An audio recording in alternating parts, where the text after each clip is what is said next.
Oke. Lanjut ya. Iya. Ya, outline presentasi kami hari ini ada 6. Pertama, overview IMIF, kedua, component layer, ketiga, communication layer, 4, information layer, 5, function layer, dan 6, business layer. Pertama, kami akan melakukan overview mengenai Mitsubishi IMIF. Awalnya, IMIF sendiri merupakan mobil konsep, kemudian dimulai diproduksi oleh Mitsubishi Motor Corporation pada tahun 2009 dengan mengusung konsep urban connection, yaitu mobil perkotaan yang ramah lingkungan, tidak mengeluarkan emisi CO2, 100% menggunakan daya elektrik, serta merupakan pionir mobil listrik yang diproduksi secara massal. Ini merupakan beberapa tabel rangkuman mengenai Mitsubishi ini. Berkapasitas 4 seat, maksimal kecepatan 130 km per jam, range sekali charge 160 km.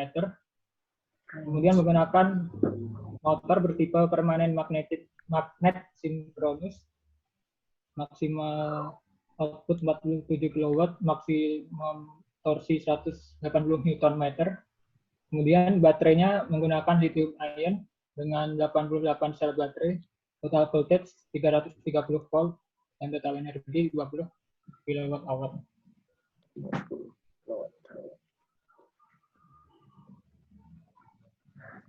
Ini gambaran desain dari Mitsubishi ini. Jadi ini MIF yang masih menggunakan combustion fuel engine, sedangkan ini yang sudah menggunakan electrical vehicle. Bisa dilihat sini motornya terletak di bawah belakang mobil, posisi charger kiri kanan dan inverternya, dan di bawah sini posisi dari lithium ion baterainya. Oke, selanjutnya di sini komponen layer. Kami sudah merevisi dari yang sebelumnya. Jadi setelah kami mencari literatur, ternyata untuk di Mitsubishi MIF ini ada 2 DMS, yakni DMS. Kami mengubah posisi dari letak dari DMS master dan inverter controller ke mode operasi. Untuk penjelasannya seperti berikut. Ini untuk CMU ini cell management unit atau BMS slave. Jadi dia terdiri atas sebuah IC PCB board.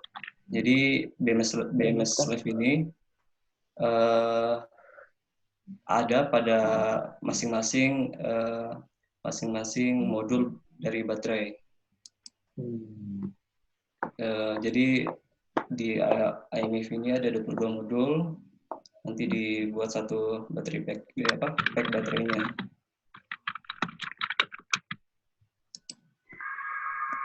Jadi ini tadi kan yang CMU cell monitor ini atau BMS slave menggunakan protokol komunikasi CAN bus, lalu mengirim data ke baterai management unit atau BMS master. Next saja.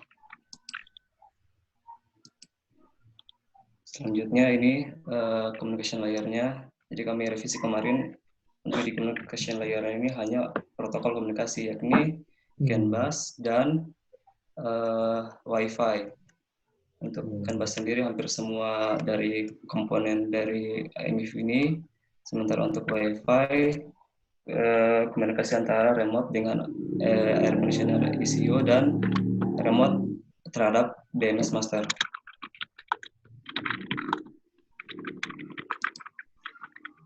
Selanjutnya di information layer, sini banyak ya untuk di remote sendiri.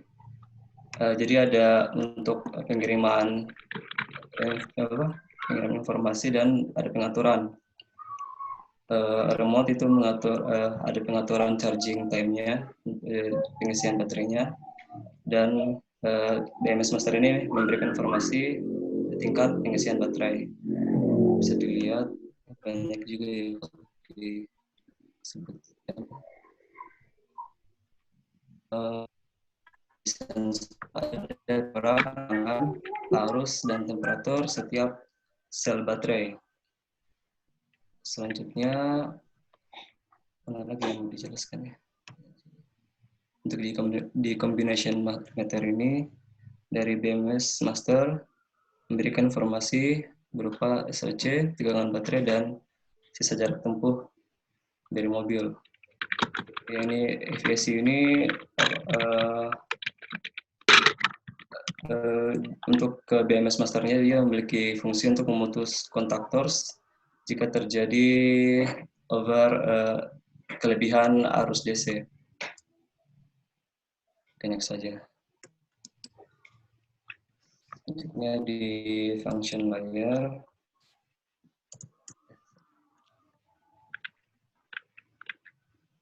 Jadi kami merumuskan fungsi-fungsi dari tiap-tiap komponennya. BMS Master sendiri memiliki fungsi untuk charging, menyimbangkan muatan dari baterai ketika pengisian. Lalu BMS Master komunikasi data terhadap VSU, Combination Meter, dan ke BMS Lab serta ke ECU. Lalu BMS Master ini juga memiliki fungsi untuk galvanic isolation, nanti dijelaskan. Memiliki fungsi untuk safety system, memiliki fungsi untuk menanggulangi dari electromagnetic interference, dan juga untuk pengontrolan thermal, pengontrolan temperatur dari baterai. Untuk inverter controller sendiri di separator. Halo? Ya, agak putus barusan. Jadi inverter controller ini mengatur besaran arus yang masuk ke motor ini. Arus ini sebanding dengan putaran RPM motor ini. Selanjutnya untuk condition meter ini hanya sebagai ini aja pemantauan monitoring level energi baterai dan estimasi jarak tempuh. Untuk di sensornya sendiri akuisisi data temperatur, arus, dan tegangan listrik dari sel baterai. Di bagian charging jadi ada dua pengisian, ada yang fast charging dan ada yang normal. Oke, untuk penjelasan yang lebih lanjutnya, sistem manajemen baterai ini ada charge balancing, komunikasi data, galvanic isolation, sistem brightness, kontrol thermal baterai. Untuk di charge balancing jadi dalam pengisian diharapkan muatan dari sel-sel baterai itu seimbang agar tidak terjadi over voltage dan under voltage. Tapi kami sini belum tahu bagaimana proses balancingnya, apakah dia tipenya yang pasif atau yang aktif. Kalau yang pasif ini dia mengambil dari nilai level muatan yang terendah. Kalau yang aktif itu dia referensinya itu dari level muatan dari baterai yang tertinggi.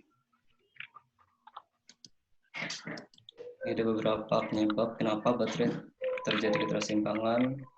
Ada perbedaan produksi temperatur sendiri, ada pengaruh dari kapasitas dan resistansi, umur juga, differential discharge-nya. Lalu dari BMS juga ini bisa mendeteksi kesalahan atau kerusakan pada baterai. Bisa dilihat ini, yang X ini menunjukkan ada baterai yang terjadi fault. Sini bilangnya dia under voltage.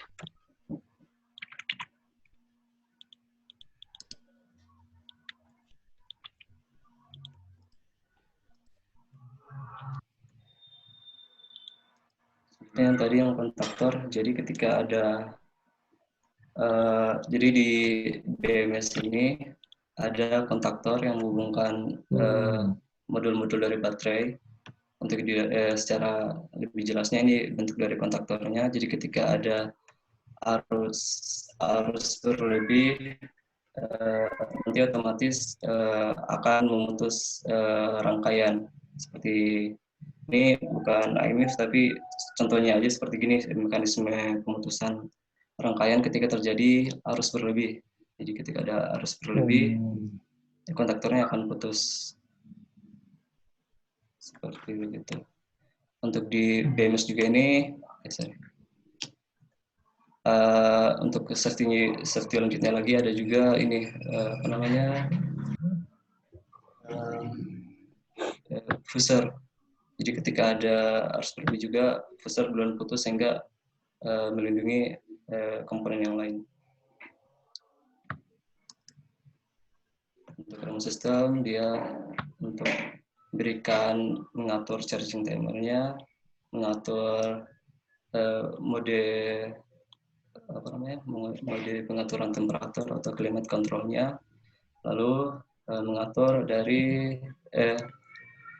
melihat apa namanya meninjau level indikator dari level baterai untuk komunikasi dari remote ke IMIF sendiri. Jadi ada remote di IMIF-nya ada glass antenna untuk proses transmisi receive dan penerimaan data. Dan ini merupakan tampilan dari remote-nya. Ada level energi dari baterai, ada juga mode dari climate control-nya. Oke, selanjutnya berapa? Kemudian lanjut ke fitur STECU. STECU merupakan pengendali suhu pada sirkulasi mobil. Selain dapat diatur melalui remote, dapat juga diatur melalui di dalam mobil. Di sini ada 3 konfigurasi, yaitu pertama blower speed selection untuk mengatur seberapa tinggi hembusan yang ingin dialirkan. Kemudian temperatur control dial digunakan untuk mengatur suhu. Apabila ingin panas, maka diatur untuk mendekati huruf H. Dan sebaliknya, jika ingin suhunya lebih dingin, diatur untuk mendekati huruf C. Kemudian mode selection untuk mengubah posisi dari keluaran udaranya. Lanjut. Nah, di sini ada sistem electronic power steering yang merupakan suatu sistem yang menghasilkan tenaga yang digunakan untuk meringankan setir mobil sehingga setir lebih stabil dan memberi kenyamanan kepada pengemudi. EPS sendiri menggunakan tenaga motor listrik untuk membantu pengendalian. Cara kerjanya yaitu ECU akan mendapat informasi berupa sinyal dari torsi sensor, steering angle sensor, dan vehicle speed. Ketika setir mulai dibelokkan, steering torsi sensor dan angle sensor akan mendeteksi berapa besar momen puntir dan seberapa cepat kemudi dibelokkan. Kemudian data tersebut akan diinformasikan ke ECU. Dengan data tersebut, ECU menyuplai arus listrik ke motor sesuai kebutuhan, sehingga dapat meringankan beban setirnya ini. Namun, EPS sendiri juga dapat dinonaktifkan ketika kendaraan berada pada kecepatan kurang lebih 80 km per jam. Dengan data yang didapat dari vehicle speed sensor, yang kemudian diinformasikan ke ECU, maka setir menjadi lebih terasa berat. Hal ini supaya mobil lebih stabil dalam kecepatan tinggi.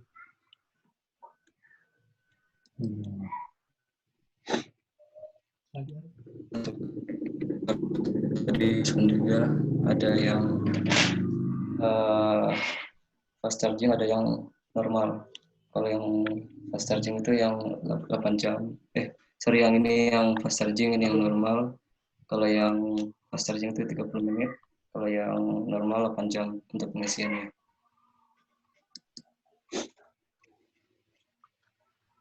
Jadi saya hanya ini ya, sebelum kemarin sempat juga ditambahkan tapi ternyata salah. Jadi ini untuk yang bisnis layarnya. Jadi Mitsubishi MIF ini mengutamakan jualannya itu safety-nya, energi efisiensi dan kenyamanannya. Ya karena mobil listrik, jadi tidak ada polusi CO2 dan tidak ada bising dari mesinnya. Dan juga di sini distribusi IMIF dia marketing itu vehicle bisa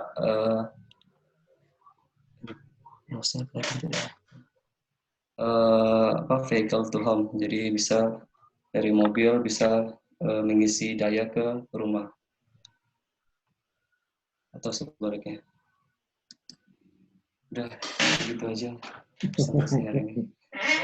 Iya, silahkan. Pertanyaannya tuh udah ada.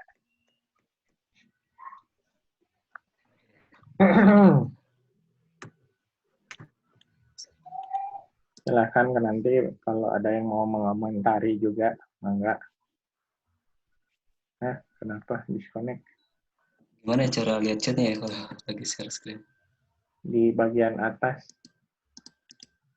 nah, di option, nah, ada chat. View option, chat.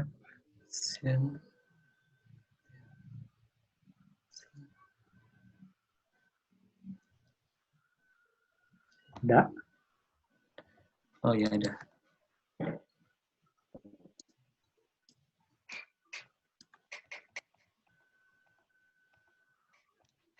Itu suara putus-putus.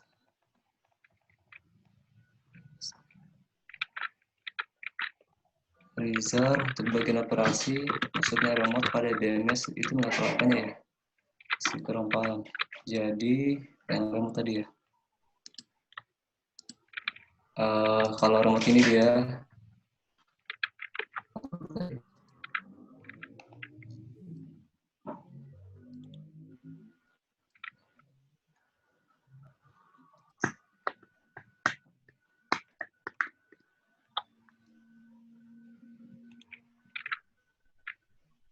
kalau dari remote ke BMS itu yang diatur itu waktu charging ya, waktu pengisian baterainya.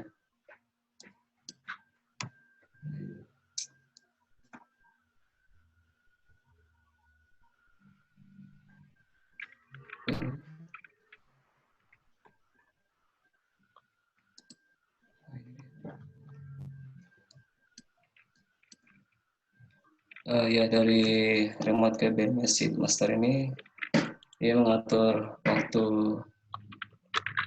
charging time baterai, pengisian baterainya.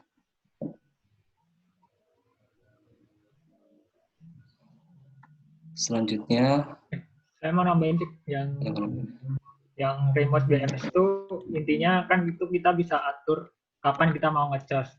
Biasanya kan tarif listrik di malam hari lebih murah pada waktu larut malam. Nah, kita set timer sehingga waktu larut malam itu mulai ngecas.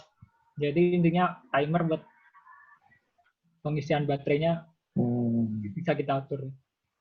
Nah, dari BMS ke remote kita bisa tahu informasi tentang pengisian baterai. Nah, lanjut. Ini dari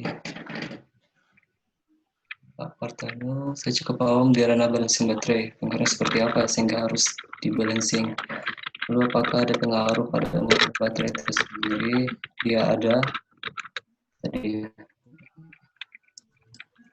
Jadi kalau misalnya tidak ada, kalau misalnya ketika di cas atau ada pengisian baterai, ketika tidak balance muatan di baterai ini, ketika di cas itu bisa saja ada baterai yang terjadi over voltage. Kalau over voltage bisa mengurangi umur dari baterai tersebut. Kalau misalnya untuk yang discharging-nya, kalau misalnya tidak balance, bisa terjadi juga under voltage, under discharge.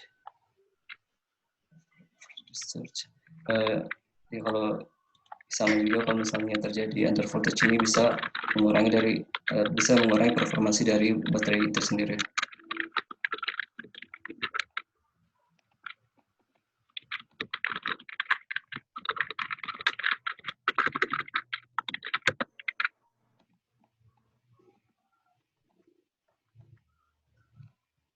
Iya, halo. Kok tiba-tiba menghilang? Halo, halo.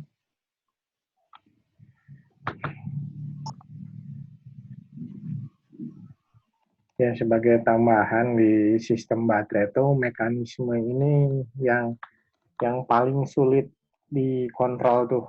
Jadi mekanisme balancing ini. Jadi ini adalah problem utama dari sistem baterai gitu. Bagaimana balance dari setiap baterai. Jadi mekanisme ini yang paling sulit gitu. Makanya banyak kajian atau penelitian di balancing sistem ini. Di LabMI juga ada penelitian S1, ada S2, ada yang sekarang juga ke S3 untuk khusus meneliti tentang cell balancing ini gitu. Ya, silakan lanjut.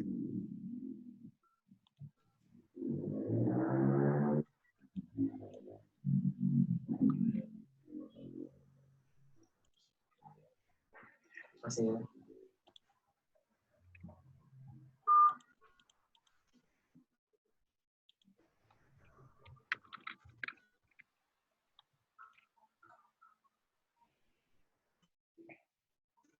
Ayo, mangga dilanjut.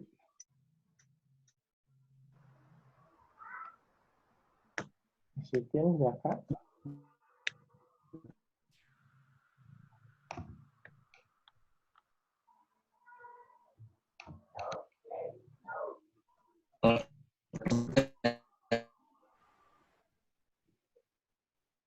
Halo?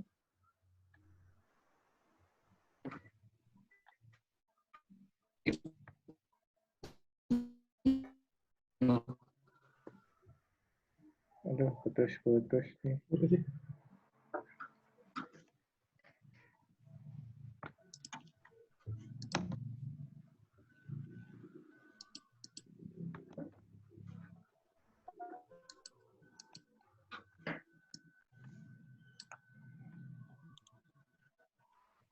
Halo.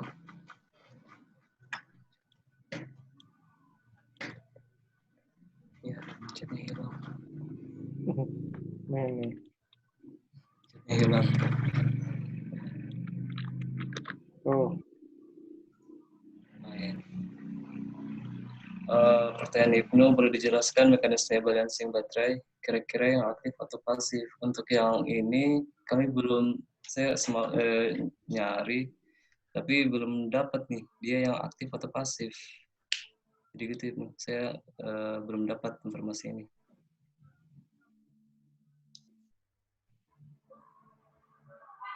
Selanjutnya untuk pertanyaan dari Genta, untuk kontaktor kenapa ada 2, positif dan negatif? Yang ini ya.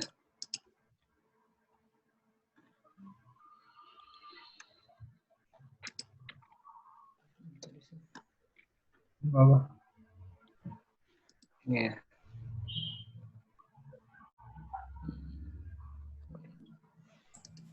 Iya.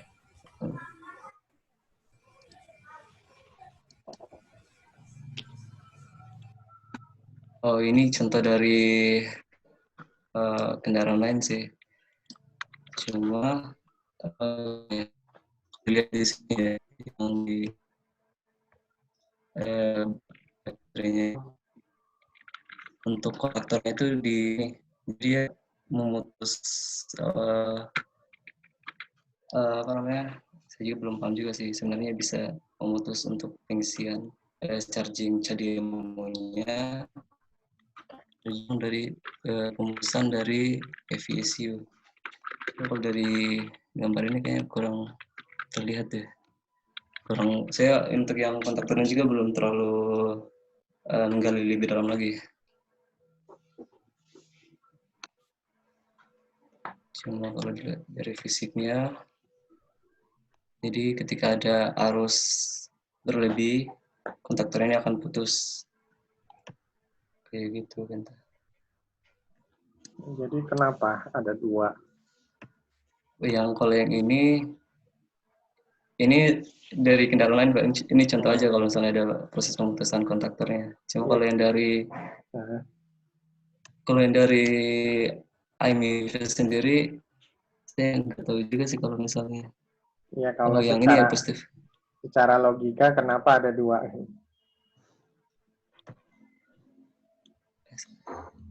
Positif dan negatif.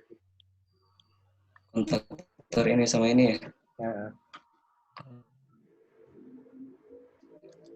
Kira-kira kenapa kita harus membuka dua-duanya gitu? Ada yang kebayang nggak? Kenapa? Buat apa sih gitu? Kontaktornya dua-duanya di disconnect gitu atau connect? Kebayang nggak? Kira-kira buat apa? Fungsinya? Kontaktor biasanya difungsikan untuk memutus arus. Nah, memutus arus. Kenapa harus dua-duanya diputus gitu? Ini tegangan yang tinggi kan? Jadi ini merupakan apa? Ada loncatan gitu. Ya, salah satunya itu. Jadi sebetulnya ya untuk safety. Gitu. Tidak jarang gitu kalau suatu kontaktor tuh kalau ada satu gitu ya, dia itu bisa lengket disebutnya kalau di arus kuat tuh. Jadi si kontaktornya tuh nempel terus. Gitu. Jadi walaupun kita perintahkan untuk membuka gitu ya, dia tetap bisa nempel gitu. Itu disebutnya tuh ya bahasa itunya tuh lengket. Padahal itu tuh ada apa? Ya arus listrik yang ngalir ke situ dan dia nggak mau. Jadi seperti seakan-akan menahan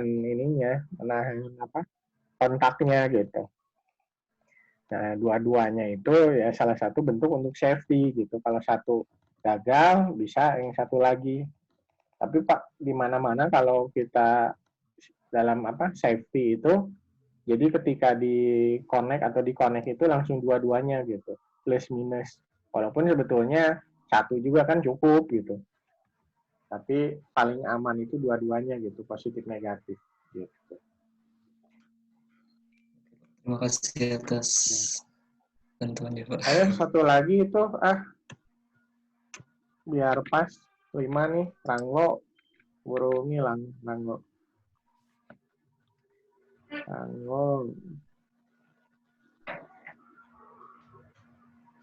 Ini kalau mau dikoreksi juga SGM ya, kayaknya masih ada juga yang salah deh.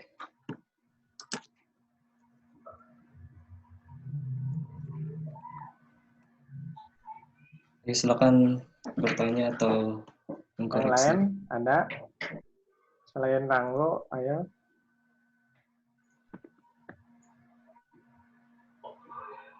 Ya udah partnernya Ranggo aja.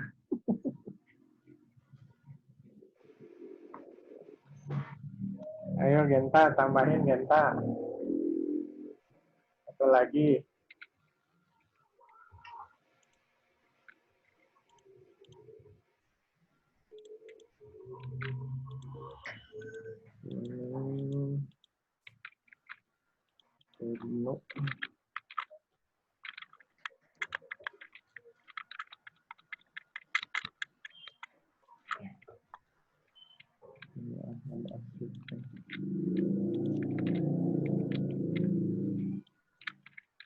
Wah, hilang juga nih Genta.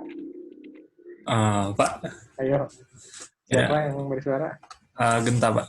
Oh iya, silakan Genta. Boleh balik ke slide yang kontaktor tadi nggak?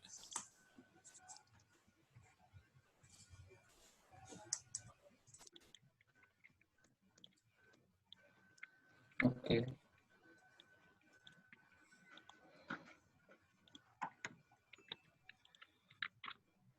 Nah, itu kan kontaktor itu gunanya lebih ke discharging atau untuk chargingnya ya? Tadi. Enggak, kontaktor fungsi untuk pengaman. Jadi ketika ada arus berlebih, kan bahaya kan bagi baterainya juga kan. Jadi diputus arusnya. Ya, maksudnya pengaman saat discharging atau saat charging? Saat charging kan ya. Kalau kalau gitu berarti ada dua sistem kontaktor dong untuk yang AC sama yang DC. Enggak, kalau ini dia kontaktor untuk yang DC, kan untuk pengisian dari baterainya. Jadi yang masuk ke baterai itu udah yang DC. Kalau ada arus berlebih di pengisian AC gimana? Tunggu ya, liatin dulu yang komponen deh.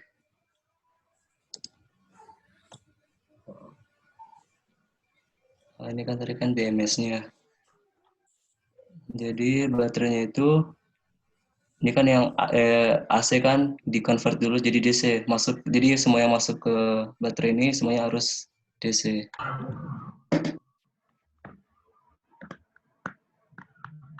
Lalu pertanyaannya? Gimana? Ya terjawab.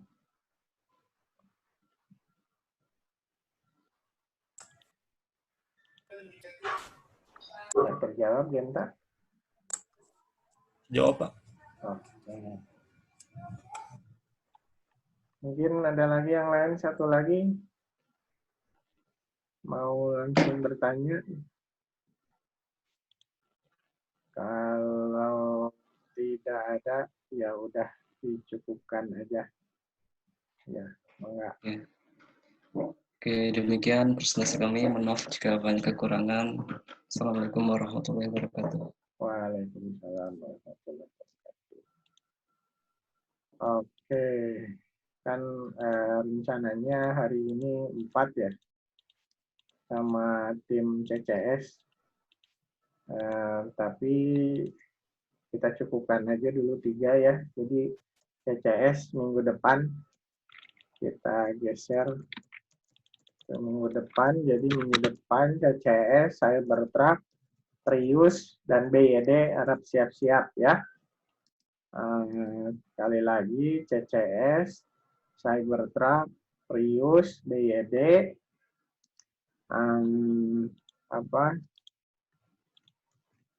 fokusnya jadi terkait revisi dari SGAM-nya, kemudian fokus pembahasan di lapisan fungsional berkaitan dengan bagaimana baterai, BMS, dan cara kerja dari ya fungsi-fungsi yang ada di dalamnya gitu. Ya harapannya mungkin 2 minggu lagi kita beres gitu hasil revisinya ya, mudah-mudahan. Jadi nanti ya bisa fokus di pengerjaan laporannya. Jadi mungkin kalau yang sudah presentasi hari ini bisa langsung bikin laporannya. Kemudian jadi laporannya hanya gabungan dari presentasi 2, presentasi 3 ya. Jadi satu aja laporannya gitu sebagai pengganti UAS. Mungkin sebelum kita tutup ada pertanyaan dulu. Ya. Mau nanya lagi Pak, tadi Ya. lapisan fungsional sama apa Pak? Revisi terus satu lagi? Ini yang di share screen di blog blog tentang bagaimana BMS, baterai, dan algoritma cara kerja dari yang ada di kendaraannya tersebut gitu. Jadi fokus pembahasannya nanti di lapisan fungsional kayak tadi kan bagaimana algoritma cara kerja BMS-nya, ada yang balancing, ada yang apalagi tadi ya, proteksi. Nah, seperti itu. Tadi ada yang historical data, kemudian fungsi dari analitiknya kayak gimana. Nah, fokusnya di sana gitu.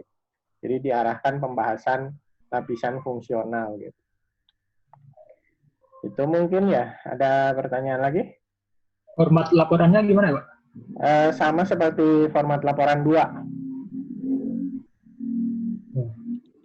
Laporan pengganti Laporan 1. UTS, Ya. maksudnya. Yang pengganti UTS itu formatnya sama. Oke. Jadi nanti yang dikirimkan ke saya itu ya bukan PDF-nya ya, dokumennya, doc-nya. Doc-nya, kemudian sama ini apa, PPT sama file visio dari SGAM-nya. Gitu. Ya. Jadi doc, PPT sama file SGAM-nya gitu. File visionya. Ada pertanyaan lagi? Kalau tidak ada pertanyaan, kita cukupkan pertemuan kali ini. Terima kasih atas presentasinya, atas pertanyaan-pertanyaan. Semoga sehat semua ya. Nggak ada yang apa, nggak ada yang terkena batuk atau kondisi kurang sehat. Mudah-mudahan semuanya sehat. Terima kasih. Assalamualaikum warahmatullahi wabarakatuh.